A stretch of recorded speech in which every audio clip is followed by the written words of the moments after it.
wabarakatuh. Perkenalkan, kami dari kelompok 3 Manajemen Kompensasi dengan dosen pengampu Ibu Nike Aprianti STMM. Saya Rangga Dwi Taruna sebagai ketua kelompok yang beranggotakan. Hai, saya Sucat Kaseni. Hai, saya Debbie Nurliana Saman. Hai, saya Dira Dinova.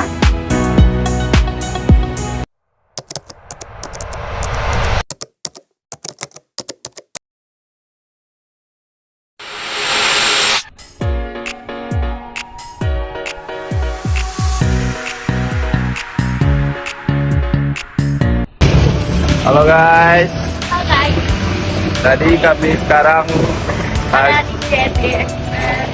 mau interview kepala cabang JNE ini. Saksikan videonya.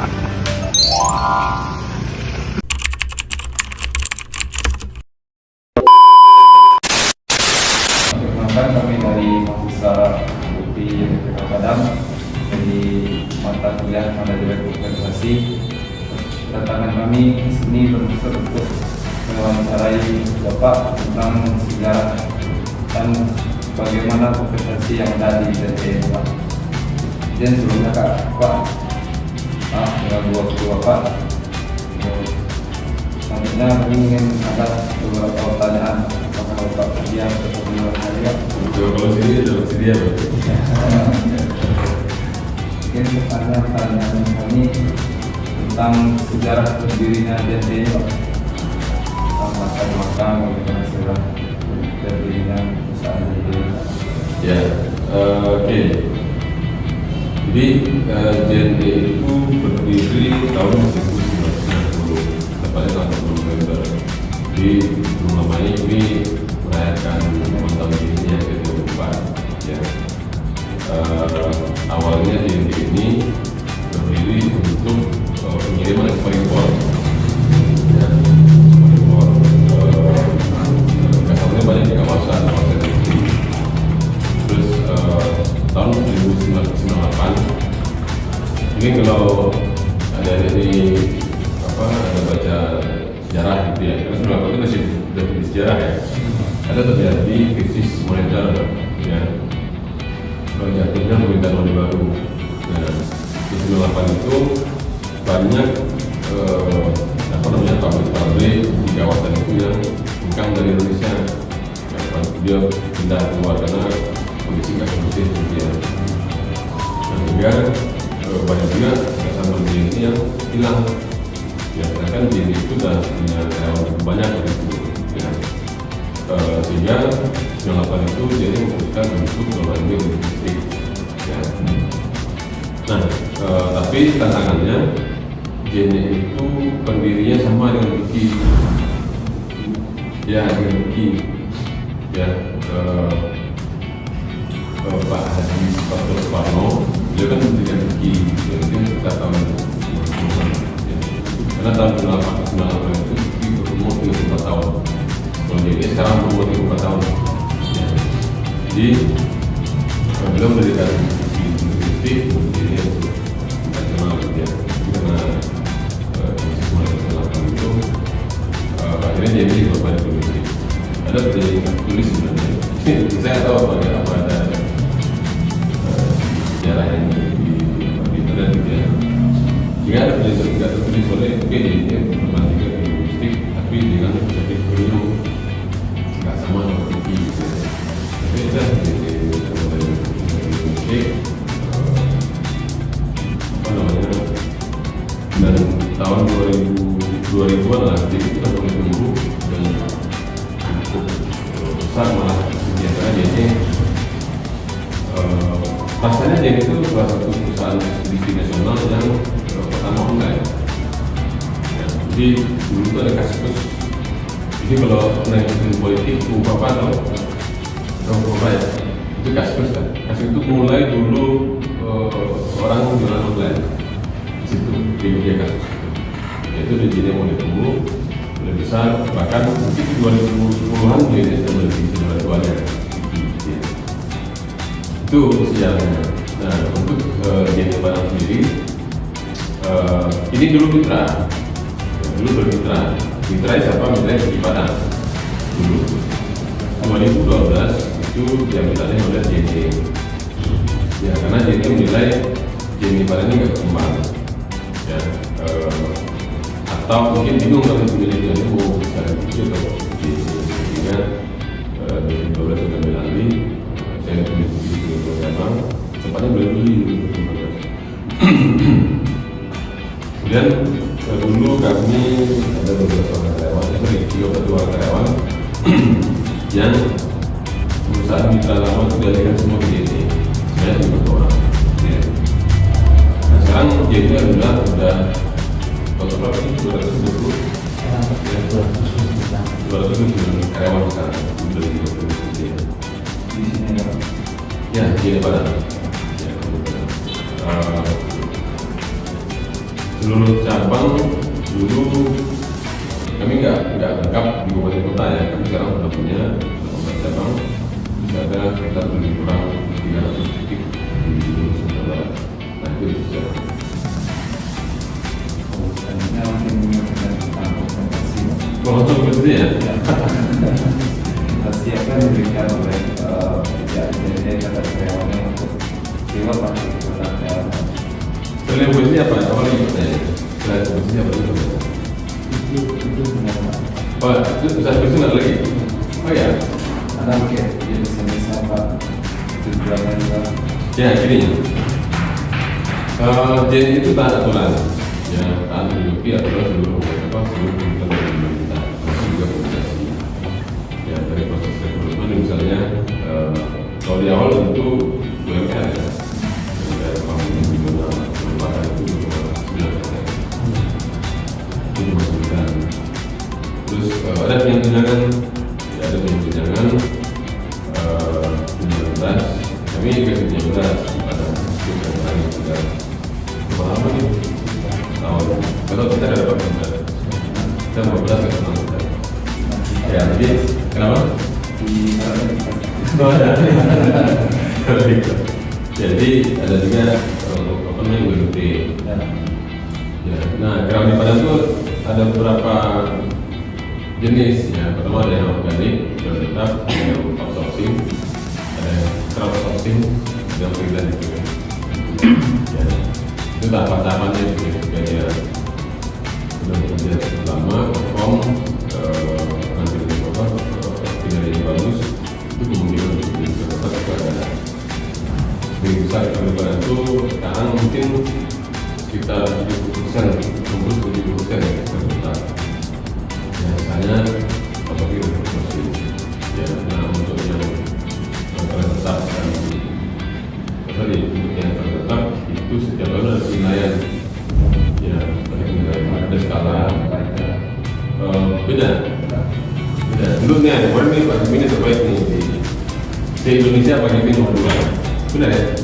Pak Jimmy nomor 2 itu beda dengan penilaian kenaikan gaji. Ya, penilaian tahun itu kinerja ada skala kenaikan gaji untuk skala 1, 2, 3 ya. Tinggal pengalinya kalau tahun itu kali berapa? Berapa kali? Tangga tempat penilaian skala 1, pengalinya tempat kali 50. Tapi kita hanya jadikan 50. Karena ini sini berarti jadi kenaikannya misalnya skala 2, pengalinya tambah 100.000. Tapi kenaikannya 200.000 kan dari 2. Terus misalnya Debbie skala 3 kenaikannya 90 dan jadi kenaikannya dari itu 450 ya. Terus bila yang terakhir ya apa ya? Orang boleh tak boleh? Orang anggap Kalau kuliah jadi kalau skala 4 misalnya nilainya berapa 200.000, berarti 4 kali 200.000 nilainya berapa ribu. Itu sebagai apa namanya apa ya penghargaan dari perusahaan bahwa kalau memang nilainya bagus ada yang memberikan tunjangan kita mungkin yang berbeda. Nah kalau terbaik itu beda lagi kayak banyak yang kemarin itu ditentukan oleh manajemen di Jakarta. Jadi kita naik satunya ya tapi kan udah ada sistem karyawan kan sistem yang apa dalam di pusat itu dilihat kalau posisinya kemudian waktu juga beda juga salah satu apa jadi faktor menentukan ya tidak pandemi jadi dua baik.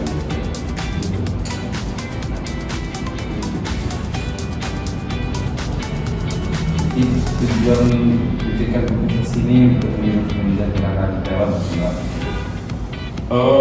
Sebenarnya enggak.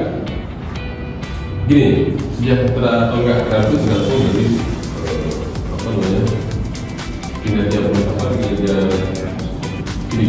Ya sebenarnya Rangga udah pernah itu belum? Apa kayak makan belum pernah ya?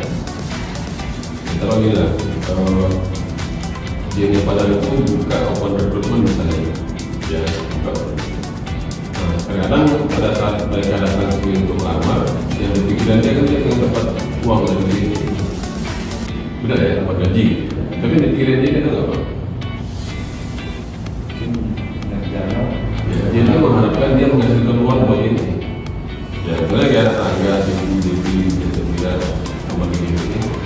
Yang harapan saya sebagai perwakilan dari Jakarta nih, saya pengen ada ini menghasilkan buat ini. Setelah menghasilkan diri dari buat ini, dari situlah dapat penghasilan. Semakin baik dan semakin juga apa namanya semakin sejahtera juga kalau dapat produk pada saya nanti. Tapi kalau misalnya hasilnya baik, mau dibayar pakai apa?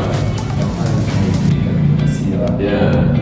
Jadi sejarah itu tergantung dari kinerja seluruh karyawan, seluruh tim ya. Kami sudah banyak tim ya, ada tim sales, ada IT, ada digital marketing, ada tim operasional yang besar, ya, ada tim keuangan, ada tim konten. Makin kompak, makin bagus, ya. Apa namanya? Soalnya perusahaan juga nggak akan lupa. Ya kasih apa namanya? Mana apa yang tadi ping? Yang apa uang hotel yang kemarin. Jadi apresiasi itu apa namanya dasarnya memang dari kinerja tujuannya ya di mana apa namanya dan fungsi ya sama-sama itu kalau dia kejadiannya itu pokoknya ini jadi ada kritik miripnya, saya mengulang miripnya gak rasakan. Jadi kalau karyawan di tata gitu ya, tempat kita gitu, di konser manyun gitu di konser, orang mau malah ya besok orang nggak dimulai gitu. Tapi kalau kita ada senyum sama gitu kan, orang pasti happy ya. Nah itu pun kami apa namanya kami ya cuma pelayanan gitu loh. Tapi ruangan juga, tadi kan dia di luar, ada di interaksi, bahkan kalau lagi rame di ekspedisi itu ramenya kan lebaran sama lebaran itu sama lebaran. Dan itu ada merantilnya. Jadi kalau nggak ada merantil kan bisa ribut kan, nah, itu kan bikin nyaman. Selanjutnya dengan parkir bagi tentang kendala apa yang sering terjadi kalau mereka kompetisi ini. Kendala kompetisi. Nah, masalah kendala mereka kompetisi ini lah.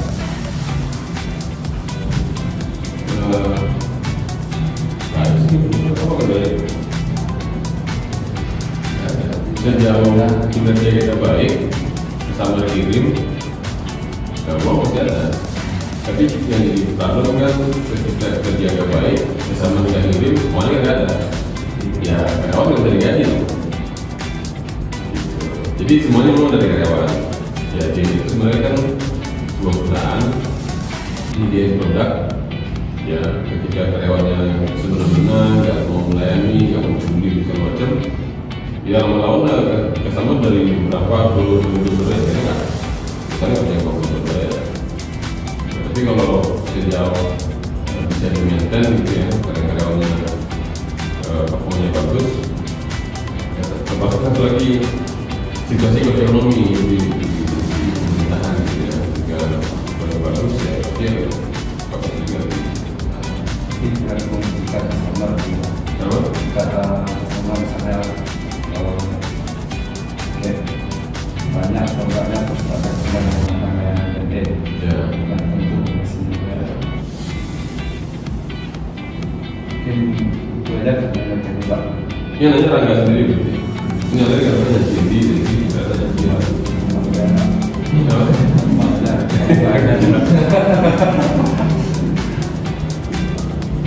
Sekian Pak, terima kasih Pak. Ya, oke. Terima kasih Pak. Ya.